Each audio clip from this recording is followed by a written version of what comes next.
Hello, good morning, everyone. Oh, you guys are all energetic, awake after a busy week of homecoming. I'm happy to see it. Woo, that's right. So my name is Jillian LeClaire, and I'm the Director of Alumni Affairs here on campus, and I want to welcome you to Day 4 of Homecoming and Family Weekend. Have you guys had an incredible week so far? Yes. I want to thank Student Life, the Student Government Association, and the Office of Alumni Affairs for hosting our biggest and best homecoming ever. We have added multiple events to our annual schedule, one of which is this event, the Homecoming Lecture Series. We will be having a Q&A at the end, so please be thinking about all the awesome questions you want to ask while listening to the presentation. It is my pleasure to introduce our featured speaker today, Captain Winston Scott, who is a retired U.S. Navy captain and aviator. He was selected to become an astronaut by NASA in 1992, and serving as a mission specialist, he flew 2 space shuttle missions, during which he logged over 24 days in space, including 3 spacewalks, totaling over 19 hours. No big deal. Captain Scott has advised elected officials on matters related to space and aeronautics and wrote a book titled Reflections from Earth Orbit, which was published in 2005. During his Navy career, Captain Scott served as a helicopter pilot, a fighter pilot, a production test pilot, and engineering director at the Naval Aviation Depot at NAS Jacksonville. Additionally, he served as a research development test and evaluation pilot and deputy director of the Tactical Aircraft Systems Department at the Naval Air Warfare Center, Aircraft Division, in Warminster, Pennsylvania. Captain Scott has accumulated more than 7,000 hours of flight time and more than 25 different aircraft and over 200 shipboard landings. Recently retired, he is a professor emeritus for Florida Tech. He holds the retired rank of Professor of Aeronautics for the College of Aeronautics and Professor of Music for the College of Psychology and Liberal Arts. Captain Scott currently belongs to the board of directors for several corporate and nonprofit organizations, and he enjoys public speaking and sharing his incredible story like he is with us today. So please give a very warm welcome to Captain Winston Scott. All right, good, thank you. Good morning, and thank you very, very much. That was a warm welcoming. I appreciate it very much. I was standing in the wings, so I heard Jillian when she asked how many of you are enjoying your homecoming weekend, and I heard all of the positive responses, so I'm glad that you are enjoying homecoming. I guess this is the first one we've had since before COVID. So it's good that you all are here and having a good time. I think you're going to have a good time this morning when I start the presentation. As she said, I'm going to talk a little bit about my experiences in space. I have an AV presentation I'm going to do. I'm going to try and do that relatively quickly because the most fun is when you get to talk back to me. So while I'm going through this, as Jillian said, please go ahead and think of anything you may have wanted to ask or comment on about flying in space or anything else, because you'll get a chance to do it here in just a little bit. So let's see, before I start, let me introduce, my wife is sitting in the audience with me also, Marilyn down here.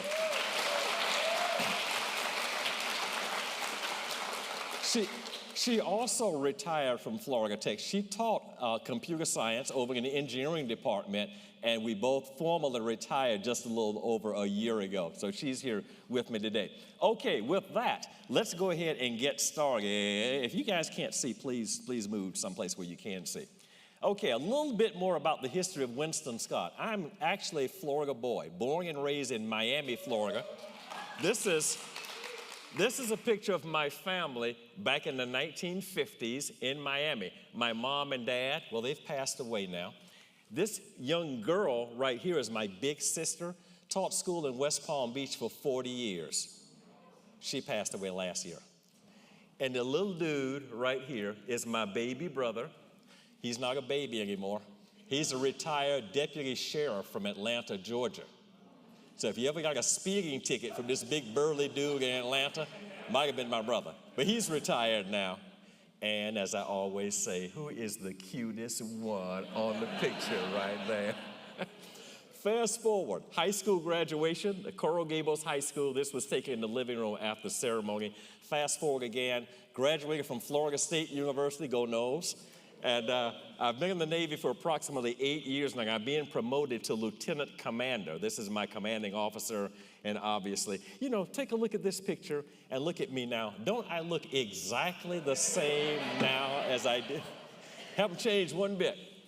The Navy trains everybody in fixed-wing airplanes, but some of us additionally get helicopter training. So I did. I went off to learn to fly helicopters and did a tour of duty flying this one. This is the Navy's SH-2F Anti-Submarine Warfare Helicopter. When you listen to the news, you hear about Russia and China and terrorists and all that stuff. What you don't hear is that a lot of these countries have submarine forces, and a lot of those countries don't like us. One of the ways we track and counter submarines is from aircraft. Some of those aircraft are helicopters. So this is, again, an anti-submarine warfare vehicle. We carry a full array of sensors, and we carry torpedoes. So I've actually dropped torpedoes from a helicopter and have over 100 landings on a destroyer, in the back of a destroyer on helicopters. Then I went back to fixed-wing airplane, and the rest of my career was spent flying different fixed-wing airplanes. This is the Navy's F-14 Tomcat. And if you're not familiar with airplanes, that's okay, because you're familiar with the movie Top Gun. The original movie, with Tom Cruise, this is the airplane that the Cruise character supposedly flew in the movies. And if you saw the updated Top Gun, they even have an old F-14 that he commandeers and flies in the movie. Well, I flew it for real.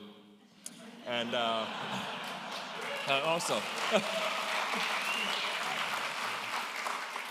also flew the Navy's F-18 fighter, and then we have F-18s on the front line now, but of course mine were the older versions because I've been retired for a while. Anyway, this is a real picture taken at the Navy lab in Warminster, Pennsylvania.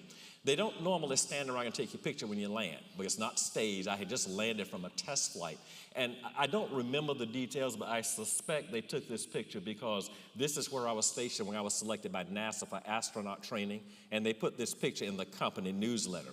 So I was selected, headed down to Houston, Texas, and subsequently flew 2 space shuttle missions. This is my Endeavour crew, flew 9 days on Endeavour. Endeavour was the newest of the shuttles. Then 16 days with this crew here on Columbia. Columbia was the oldest of the shuttles. And you can see we had 6 guys here, 5 guys and 1 woman. International crew here. Let me point out this guy here is Dr. Takao Doi, Japanese astronaut. Takao was my spacewalking buddy. He was on his first flight, first spacewalk, the first Japanese to walk in space, and he's going to do it with me on this flight here. This guy here is General Leonid Kadenyuk, Ukrainian cosmonaut. Now, Leonid passed away a few years ago, so he doesn't know what's going on in Ukraine right now, but he flew with us on the space shuttle. This young woman here is Dr. Kalpana Chawla. KC is what we call her. KC was from India. Flew with KC on Columbia. Unfortunately, KC was on Columbia in 2003, so we missed her. But anyway, those are my 2 space shuttle crews, and everybody on the shuttle in my day, on the space station nowadays, you have many responsibilities, many things you're responsible for, but you have some primary duties. I was a flight engineer on the shuttle, part of the flight deck crew, the people that actually operated the vehicle. So I got to fly the shuttle and went through all the training that the pilots did, but I was not assigned as the pilot. I was a spacewalker. And the way we train for spacewalking is underwater, or EVA. And in this picture on the lower right-hand side, you see me and my buddy, that's Takao, and we're underwater practicing what we're going to do in orbit. Now, all of you are aware of the fact that there's no such thing as a zero-gravity practice room. You know, you can't go inside and turn gravity off. So we put on a suit. The water sort of floats the suit, and you pretend you're in weightlessness. It's not the same thing as orbit, but that's the best that we can do. You may or may not know that that suit weighs over 300 pounds. Those straps there, those yellow straps, are attached to a crane. I'm on this side of the donning stand. Takao is on the other side. Our handlers, you don't see them in the picture, but there's a whole team of handlers there. They'll get us closed up in the suit. They'll get my helmet on, get my gloves on. The crane will lift us up and then lower us into the water. And what you don't see in that lower right-hand picture is a team of scuba divers. The divers under there to help us practice our maneuvers, and they're there for our safety, because if something goes wrong underwater, you can't swim or walk in a 300-pound suit. You depend on the divers to get you out. In space is an amazing place. The weight disappears. Suit doesn't weigh anything, but it's still 350 pounds of mass in addition to your body mass that you're moving around. So you're routinely moving hundreds of pounds of mass in orbit. Therefore, physically speaking, this is the most demanding thing that we do. But we spend many hours underwater practicing for what we're going to actually do in orbit. Now, this is my Columbia crew in Houston in front of our T-38 airplanes. I think you all know that all active U.S. astronauts live in Houston, not Cocoa Beach. That's right. You go home and watch I Dream of Jeannie, and those old crazy astronauts live in Cocoa Beach. No, real astronauts live in Houston. I could jump up, get up in the morning, jump in this thing, and an hour and a half later, I'm landing here at the Cape, as we call it. Go to meetings, train, or whatever, jump in that thing, and an hour and a half, I'm back in Houston. There's no way in the world you could do that in a commercial airliner. You outrun everything in the sky in this bad boy. It's like a sports car, it's a Lamborghini in the sky. When I retired, I tried to get them to let me keep one. They said, no, you can go, but you gotta leave the jet here. So anyway, that's our crew posing in front of our T-38s. And this is the Columbia crew, the morning of launch. We're sitting around the breakfast table here. We finished our breakfast, and we're going to get our weather brief now. We got our launching entry suits on, go out to the launch pad where the rocket is waiting for us. This picture is probably 5 hours or thereabout before actual liftoff.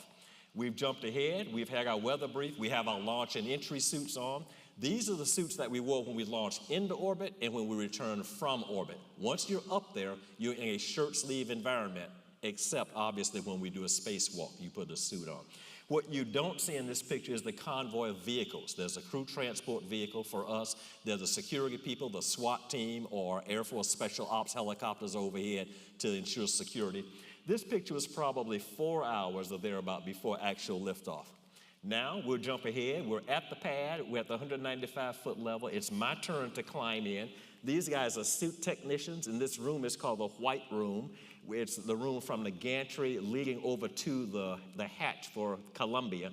They'll get me partially suited up, and then there's an astronaut inside there to help me get strapped in, because you have to climb in, kind of wiggle up into your seat with your feet up in the air, and it's awkward to do that. So there's somebody inside to help you get strapped in, get your helmet on, gloves on, get the suit plugged in, get all that stuff done before you launch. This picture was probably 2.5 or 3 hours before actual liftoff. So you can see there's a lot of stuff that goes on the day of launch before you ever leave the pad. You've had a full day before that you ever ignite the rockets. But let's jump ahead and look at actual launch. This is 7 seconds before liftoff. The ground launch sequence, the computer will ignite the 3 space shuttle main engines, and if all 3 engines ignited properly and accelerated properly, then the solid rocket boosters will ignite. And once the solids ignite, there's no turning back. You going someplace, no doubt in your mind. It looks like slow motion on here, like the rocket sort of floats up in slow motion.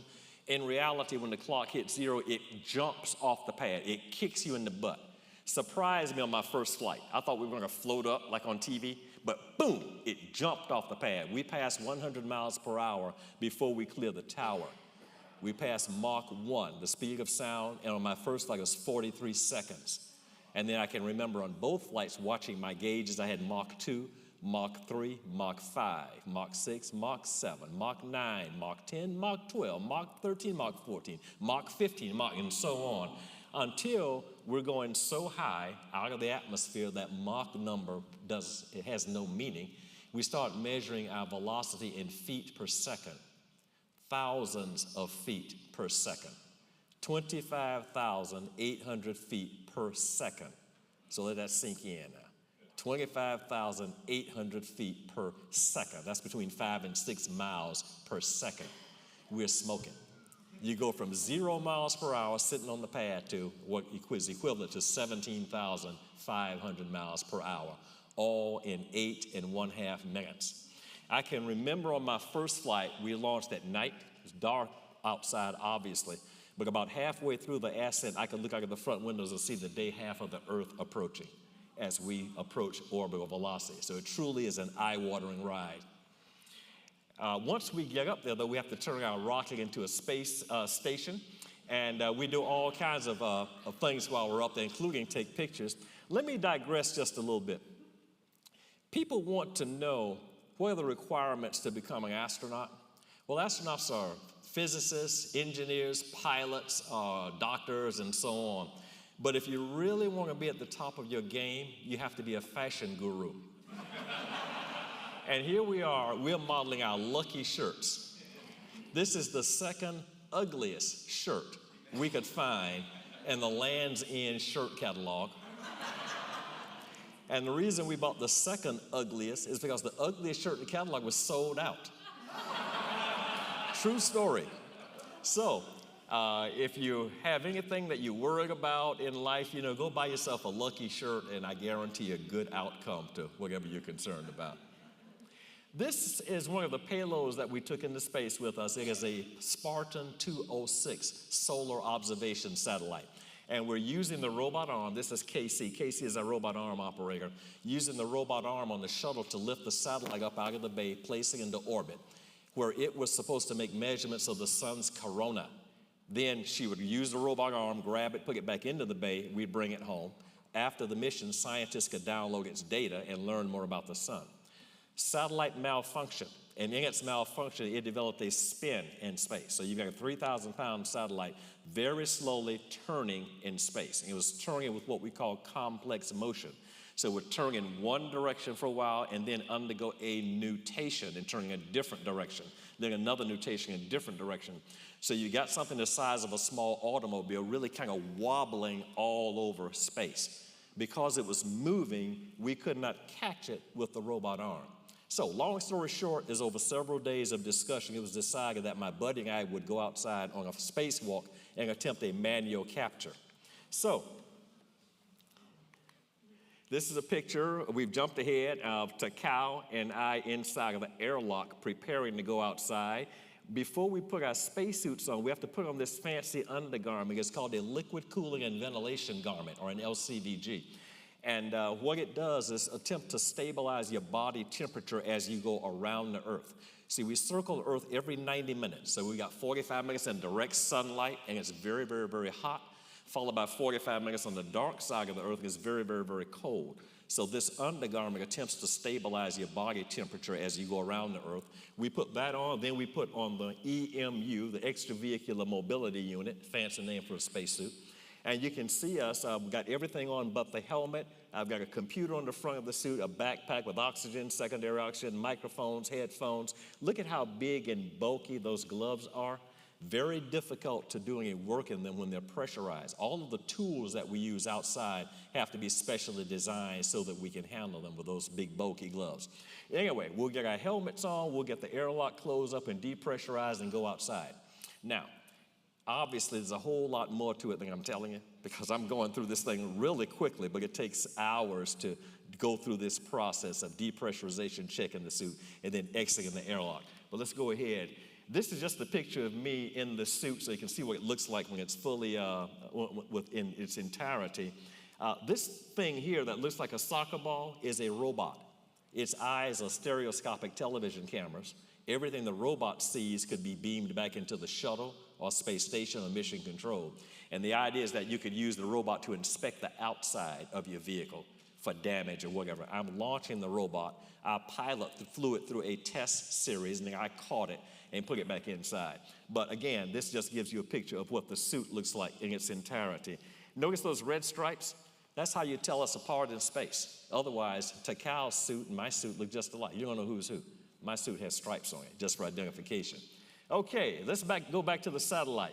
We have effected our rendezvous. We're close to the satellite now. I'm on the left of your screen. Takao is on the right of your screen. We've locked our boots inside of foot restraints to hold our bodies in place so that we've got both hands free. And then our commander and pilot have flown us up to this level of the satellite, and we're watching it to determine whether its motion had dampened enough so that we could catch it by hand. Now we're rotating the space shuttle a little bit so we get a better grip of it. Look at how the Earth is tilting there.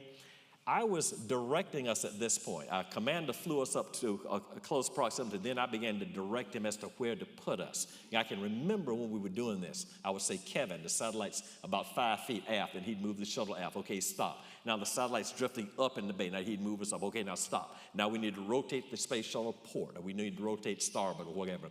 So, and when we began to rotate the shuttle, I could see the Earth tilt out of my vision.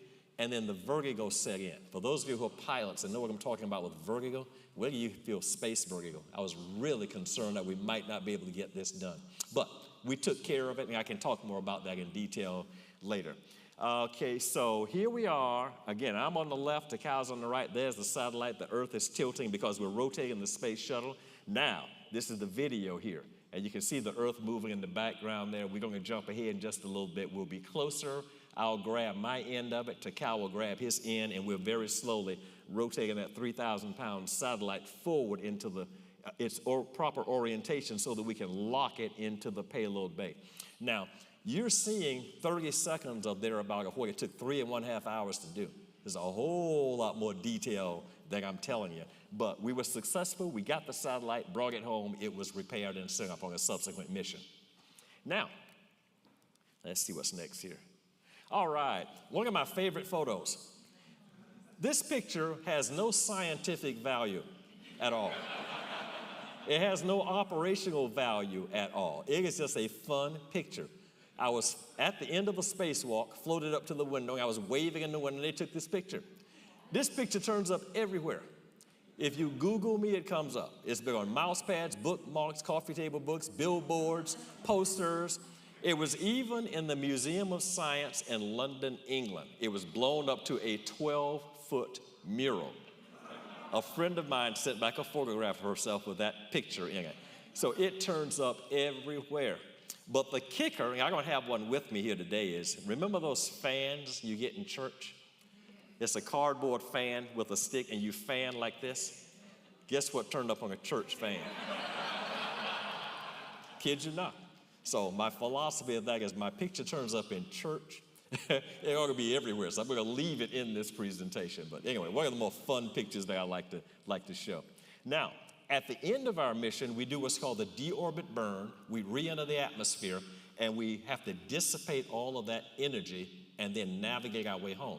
And we're going so fast through the atmosphere that the air actually ionizes outside.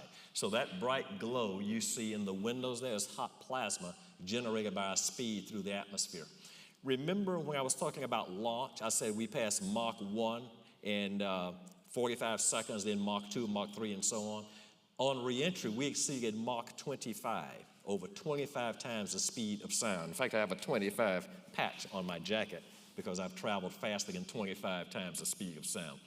The plasma outside is hot. It's in the thousands of degrees. We're comfortable inside because we have our suits on. The environmental control and life support system is working properly. But again, it's very, very hot outside. After we pass through that hot plasma, we have another 30 or 40 minutes or so flight around the Earth, dissipating energy before we roll on the final approach here at Kennedy Space Center. Boy, that's blurry.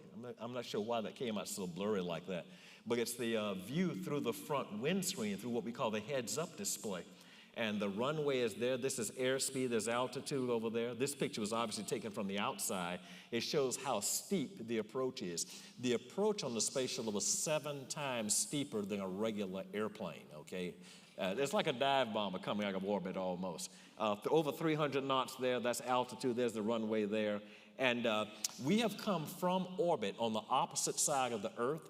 Again, re-entered, dissipated all that energy in a controlled manner, hit a spot on the ground, all with no engines. And we can do that, obviously, because of people that designed it.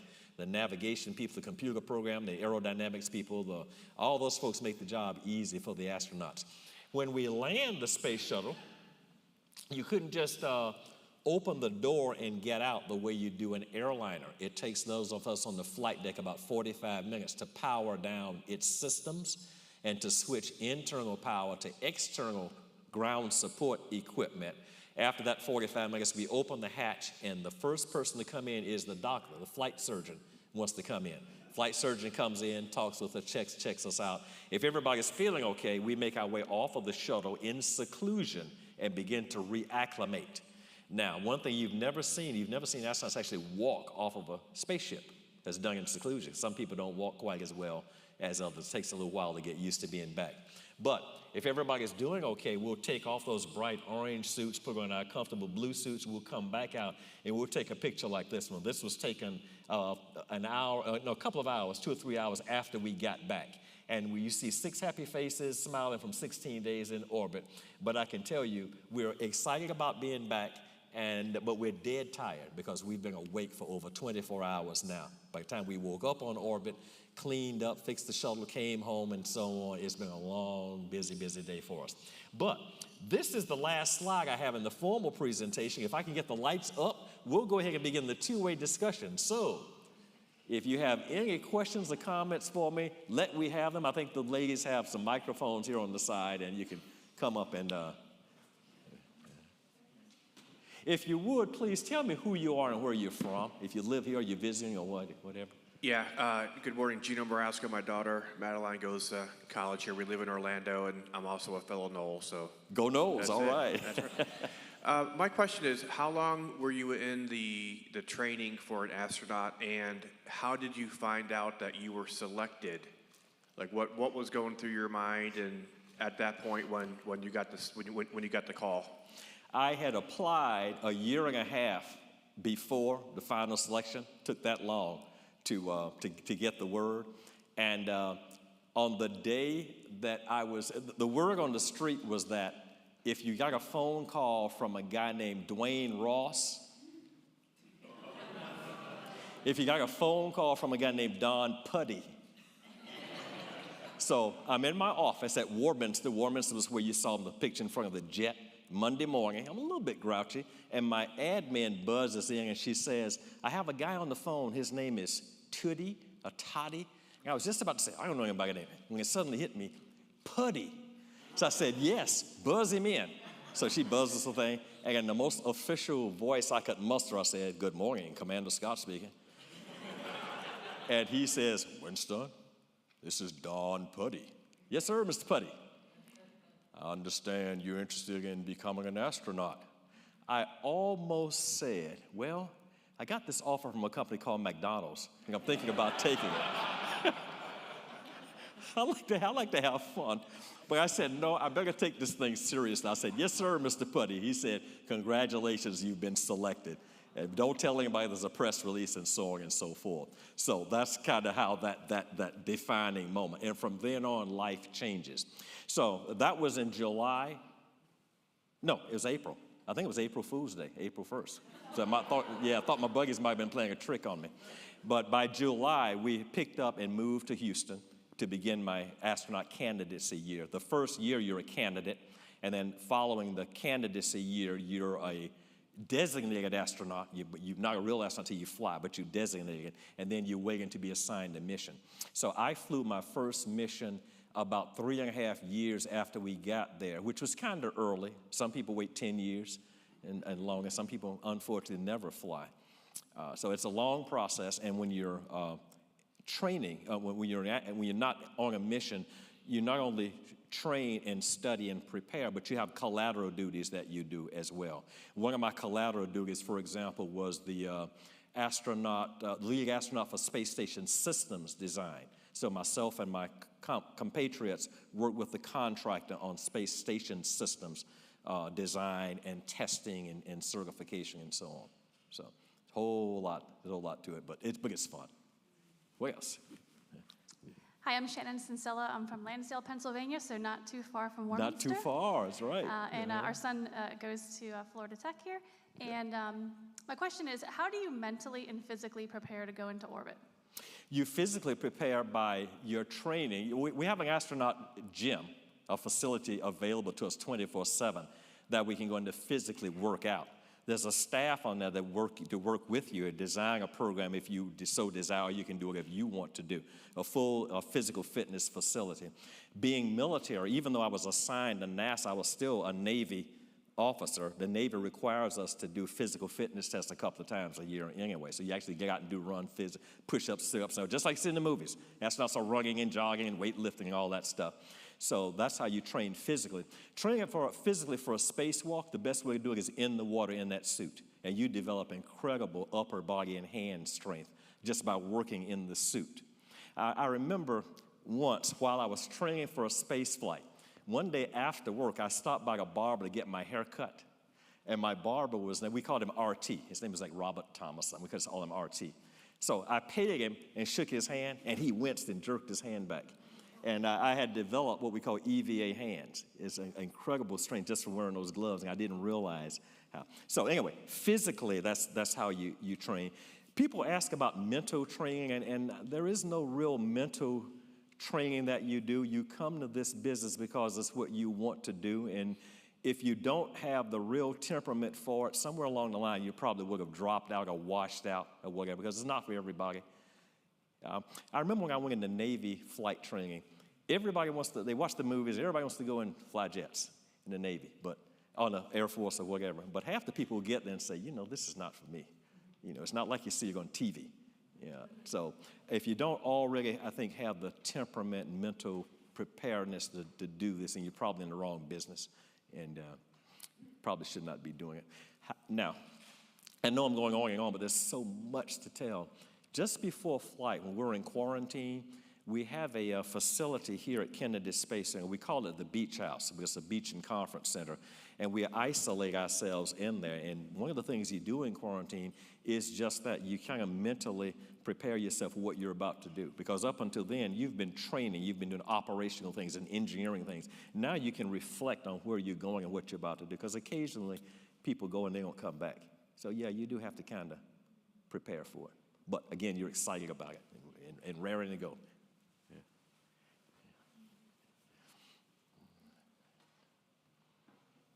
Hi, so I'm Lydia, and I'm from St. Cloud, Florida. I'm currently a graduate student here. And you mentioned you were a test pilot in the Navy. So what advice would you give to anyone who wants to go into flight test or flight test engineering? Well, you're already doing it because we have a flight test engineering program right here. And you don't know this, but a buddy of mine and I started that program many years ago. I was the dean of the College of Aeronautics. And Bill Connor, a Naval Aviator buddy of mine, we actually started that program. So I kind of know a little bit about it. You're already in a flight test engineering program. It's a really fine program, and it'll prepare you to go out into the world to do flight test engineering work. Test piloting work, you're only going to get that through the military. There's no school.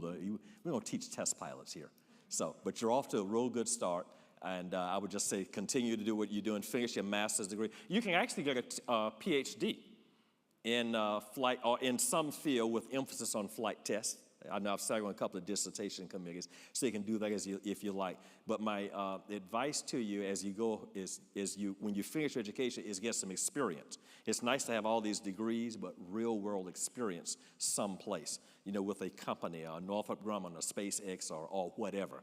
And so look at your experience level, and then that will help get you to where you want to go. Hi, I'm Dana Keller. I'm an alumni, and I have a grandson here who's a third-generation Panther. All right, go Panthers. Yes, indeed. I was wondering if you could talk a little bit more about the vertigo that you experienced and how you overcame it. Yes. Vertigo, for those of you who don't know, is spatial disorientation.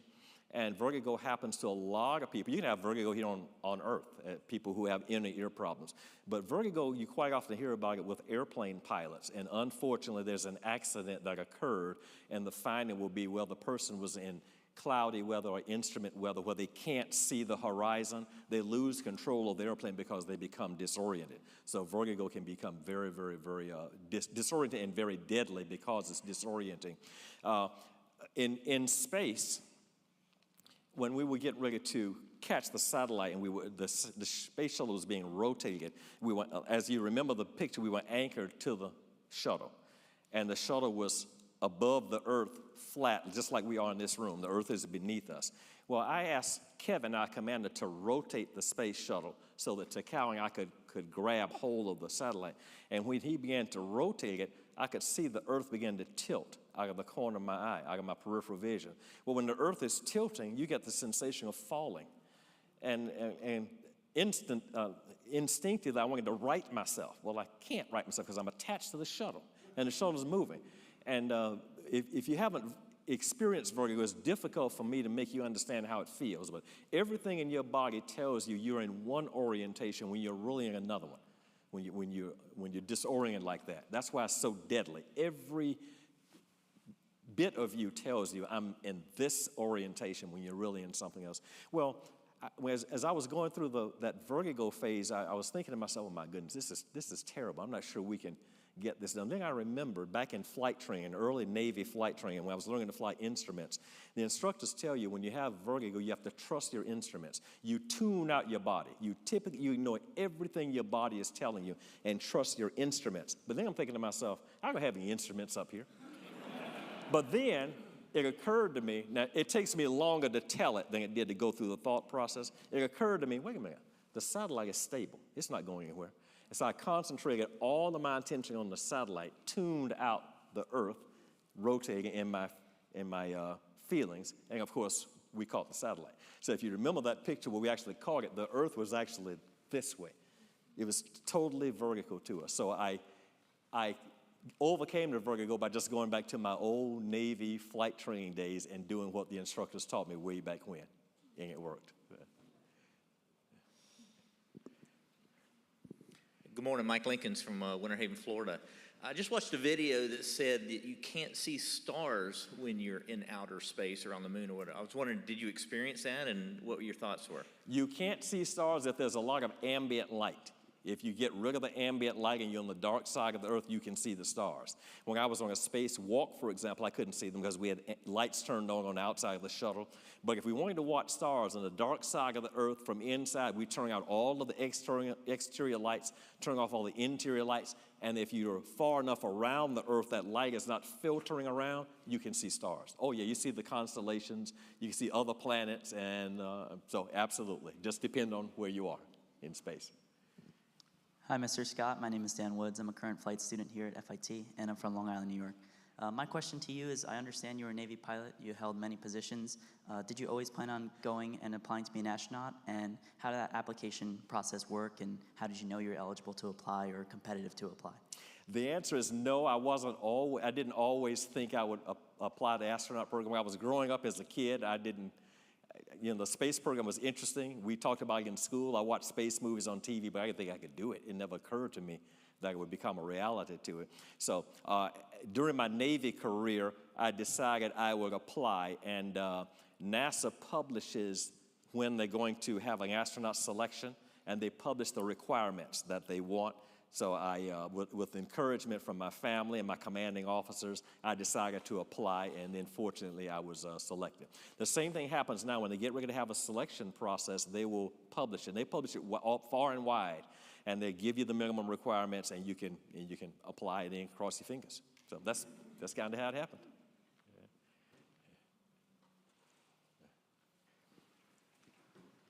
Hello, sir. How are you? Juan Moreno from Atlanta. 87 graduate. How are you? Just fine. Welcome. I think your brother gave me a ticket a while back. Just tell him I saw Highway 85 and I thought it was a speed limit. So. I'll have to tell him that. Question to you. How did you get selected for the position you got selected for in the space shuttle? And did you ever think about being the pilot? I want the right seat or I want the left seat on the space shuttle. Yeah, NASA selects you for where they think you could serve, and remember I was a flight engineer, so I had a flight position, but I was a spacewalker, and I can only surmise they selected me to do that because my pilot background made me part of the flight deck crew, but I did well in the water during my candidacy year as a candidate. They put you in the water within suit. And some people don't do well with that bulky suit on. I did well there, so I think they maybe figure I could fulfill those positions quite well. They're going to tell you why you're selected for a position. They just put you in that position. And the answer is no, I like the position I was in because the job everybody wants to do a spacewalk. That's the kind of the primo job, you know. Piloting the vehicle is fine and fun, but put the suit on and go outside, that's what everybody wants to do. So anyway, I was very, very fortunate to be able to do that.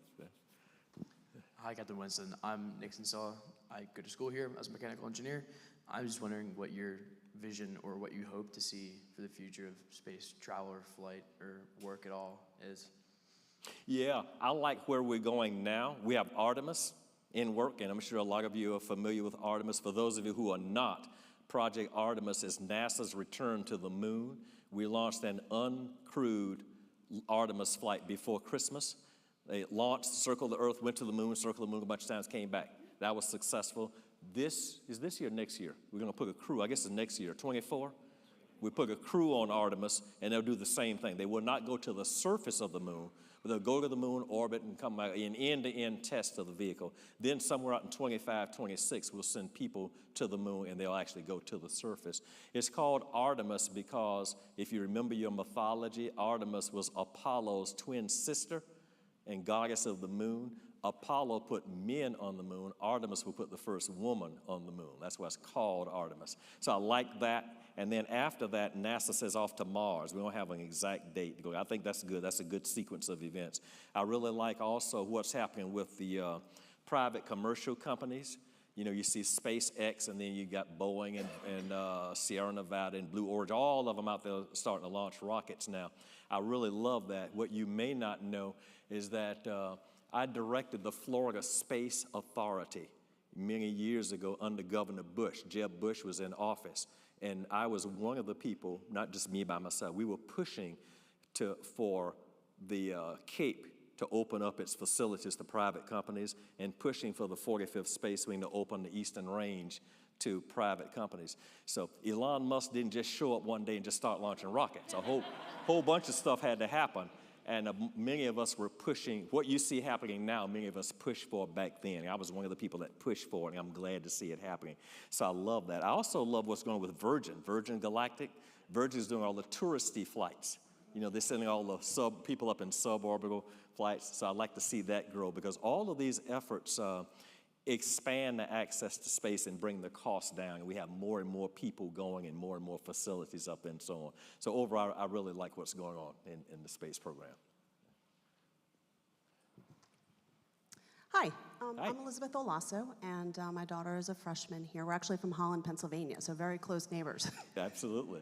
I was curious about the relationship between the military and NASA, because I'm assuming there's lots of NASA employees and military, and kind of how that relationship works as you're working on your missions. Yeah, well, NASA, of course, is the civilian space agency. And for those of us who are in the military, when you're selected by NASA, what you do is your military service just cuts you a set of orders and said, you are hereby detailed to go down to Johnson Space Center for the astronaut program, and you're there forever, although you still technically belong to the military.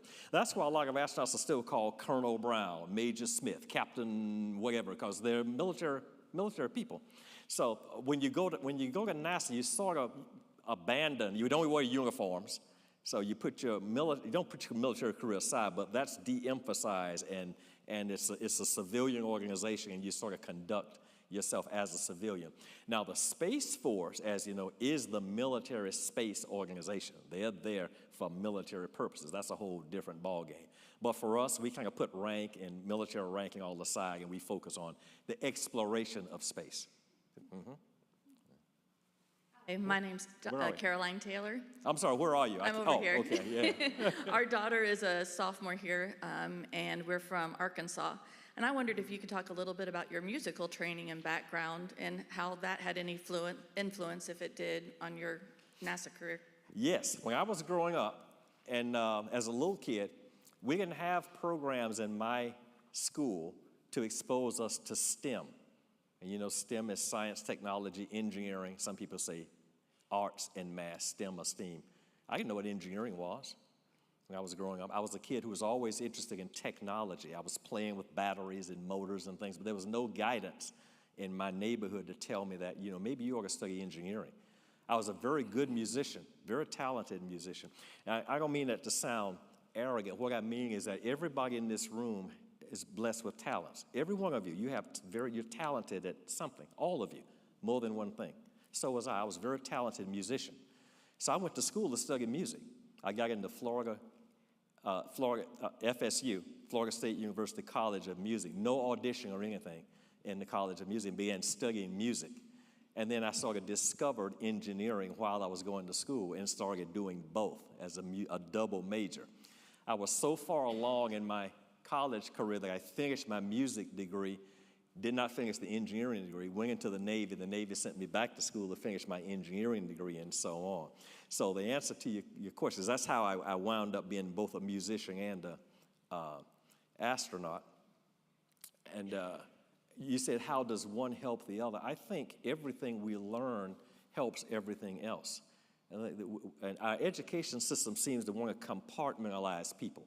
They'll tell you that if you do this, then you can't do that. And that's wrong. Education is just all in. Everything blends in and everything reinforces everything else.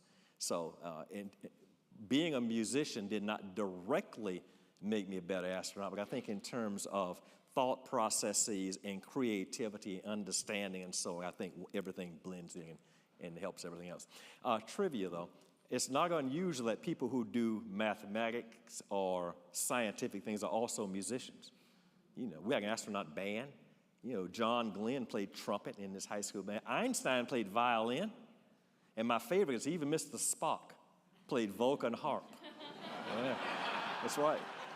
Where are we? Isaiah Johnson. I'm a freshman in the aerospace engineering. How is your relationship working with NASA engineers during your time as an astronaut? Work with engineers? Yeah. Oh man, yeah. You're all working together. You're all a team of people. You work with all day long with engineers, various engineers. Our trainers, people that actually directly taught us various systems, were engineers. For example, in a space shuttle, it's so complicated. You start with part task trainers first. You study the electrical system, the electrical production system, the computer system, the propulsion system, and you study them in chunks before you integrate the whole thing. The people that taught those were all engineers. The people on the console while you're flying are all engineers. The people that I work with on payloads are all engineers. So you're one team of people and you work very, very, very, very well together. Teamwork at NASA is incredible. And it really came out when we were getting ready to catch that satellite. I was one of I think a really fine moment, because that was a critical event in our mission, and we had to have the mutual support of everybody. So it worked out real well. Oh, okay. Good morning. Morning. Thank you very much for being here and for your presentation. I'm Larry Pollack, graduated in 1985 from Florida Tech, moved back to this area 6 months ago, and it's been really exciting to see virtually a launch every week. Every week, that's right. So going back to the question that was asked earlier about the future of space program and the commercialization of the space program, if I get your thoughts on the future of the space station, which is supposed to be decommissioned in 2030, and also the proliferation of low Earth orbit satellites. Are we creating a problem with so many low Earth orbit satellites? Yeah, the answer to the second question is yes, we are creating a problem. The space is getting more and more crowded every day. And to put thousands and thousands and thousands of satellites up there, it's a plus, because it's going to enhance communications and decrease the cost of communications. And we can already see where Elon Musk's Starlink system has helped Ukraine. So that's the plus side. The negative side is just so much stuff up there, and it is a concern. Debris from old dead satellites is a concern. It has to be addressed. And the other part of the question, I'm sorry, was what? Oh yeah, space station. When the space station was built, it was only certified for 5 years. Yeah, that's right. You guarantee it's like you buy a new car.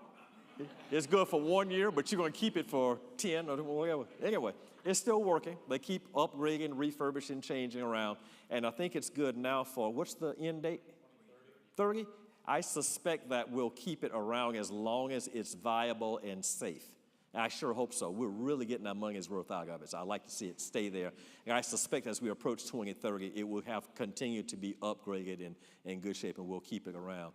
I believe that it's always going to be international. We hear, I don't want to get too political, but we hear one country talking about maybe pulling out of the space. That's just politics. Where are they going to go?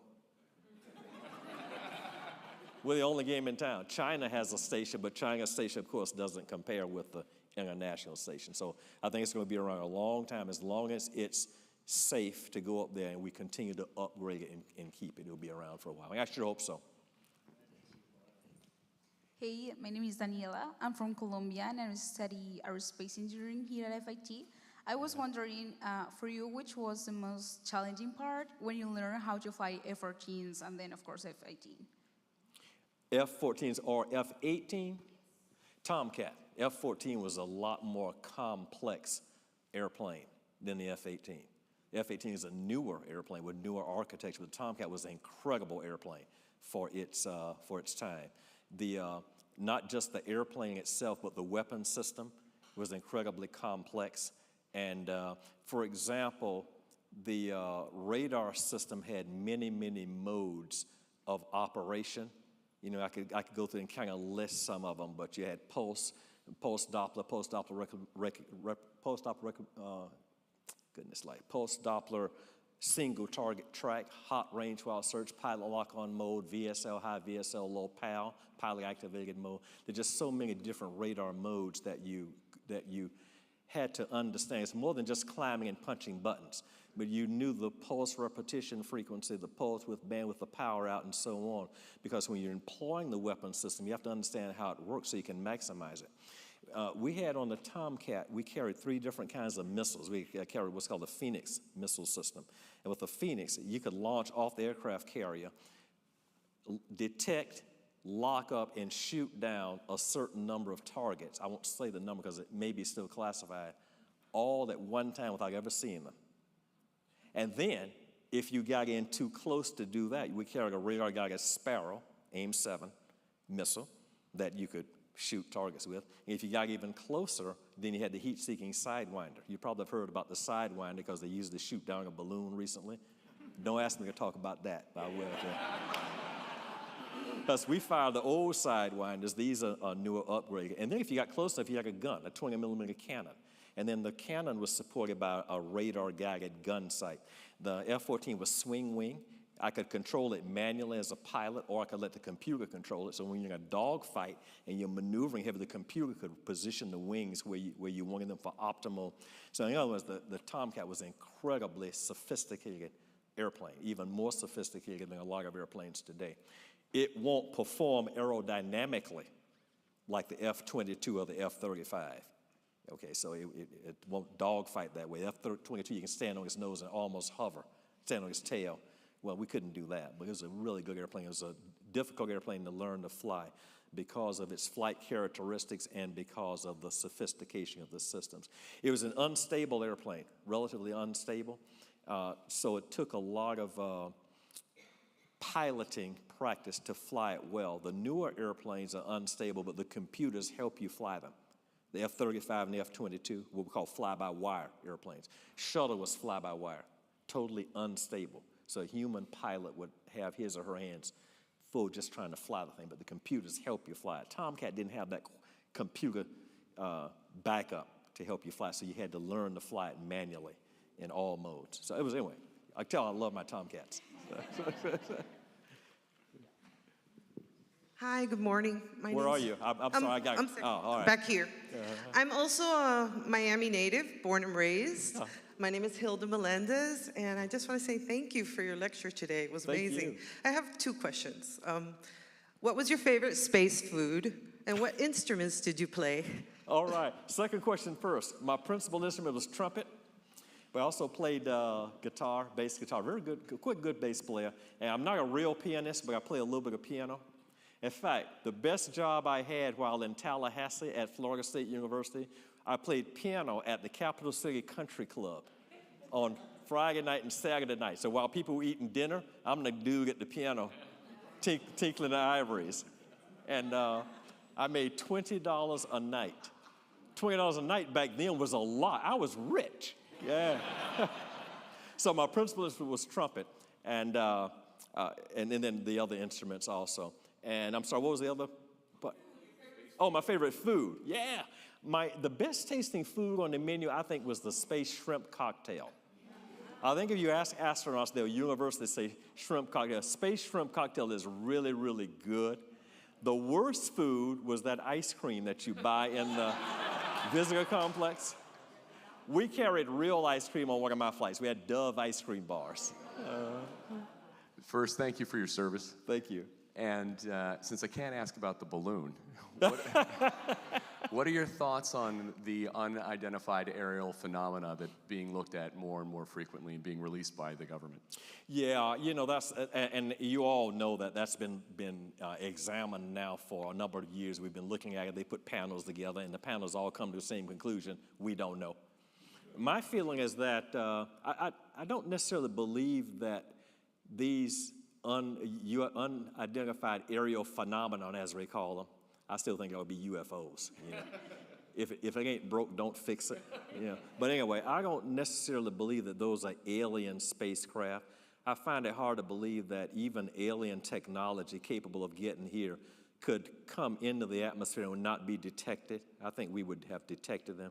So the answer is we don't know what these different phenomena are that they're seeing. Now, having said that, I would not rule out the belief that beings from other planets may have visited Earth at some point in Earth's history. Because if you look at a lot of the ancient writings and hieroglyphics and pictures and things of ancient humans thousands of years ago, you know, there's some evidence that we may have been visited by beings from other worlds. And I believe with all the billions and billions and billions and billions and billions of planets out there, we can't be the only one with life on it. Notice I didn't say intelligent life, because that's questionable. Nah, just kidding. So I would not rule out the possibility that we at one point may have been visited by beings from someplace else. But the modern stuff, I kind of doubt that it's really alien spacecraft. Yeah. Time for one more question, so this will be our last question. Hi, Captain Scott. Hi. Cassandra. Yes. As we go back into manned space flight, what is some of the advice that you give to from the engineers all the way up to the organization leads and the administrations to avoid repeating some of the mistakes that we made that led to mishaps and loss of life? Well, I think you just said it. I think we have to be vigilant that we don't repeat mistakes from the past, because when we see these accidents happen, typically they are a repeat of something we did before. We've forgotten the lessons we've learned. We normalize the abnormal, you know, we become complacent. So the idea is that we avoid becoming complacent. And perhaps we do that by having people on board whose job is to keep us from being complacent. So it's a cultural thing that is very, very difficult to overcome, because it's human nature to normalize things that happen all the time, even things that are deviant and complacent. So we just have to avoid doing that, and perhaps we do it by organizational means, by having people whose job specifically is to avoid that complacency. And I know that's kind of a general answer, but I don't know whether a more specific answer might be you hire people from the outside who don't know that discipline. I'm a firm believer of getting people into an organization that maybe don't understand that organization, because they will truly see things with a different perspective and a fresh set of eyes. People who are ingrained in it are all just that. They're ingrained, and they don't. And there's some things that may happen that they don't see. So, our son-in-law is a journalist. He wrote a story yesterday for a newspaper, and he sent the story to my wife. Now, he's a very experienced journalist. He did not have a proofreader. He sent the proof to her. She caught immediately something that was totally wrong and inaccurate that he had overlooked. So here's a person totally outside of that profession who caught something that he didn't catch. So he's in that profession. The same thing could happen with safety. Maybe you bring people in totally from the outside, have somebody to sort of look over the shoulders who have a different and fresh perspective to sort of raise their hand and say, wait a minute, stop, what's that all about? You know, what are we doing here? And so that might be one of the answers. But space is risky business, you know, but life is risky business. And we want to do space as safely as we can, but we don't want to be so frightened by it that we don't do anything at all. And for the students in the audience, life is risky business. So whatever you do, do it with boldness and do it with courage. Young people should not be afraid. You should go forth and push and do amazing things. So for those of you who are in the audience who are in aerospace or in engineering or in other forms of other walks of life, you know, go and do it in a bold manner, in a courageous manner, because we need you to continue to move us all out into the future. I know I'm out of time, so let me just stop by thanking you all for coming out and visiting with me today and for allowing me to present to you. I wish you all the very, very best of luck, and go Panthers. All right.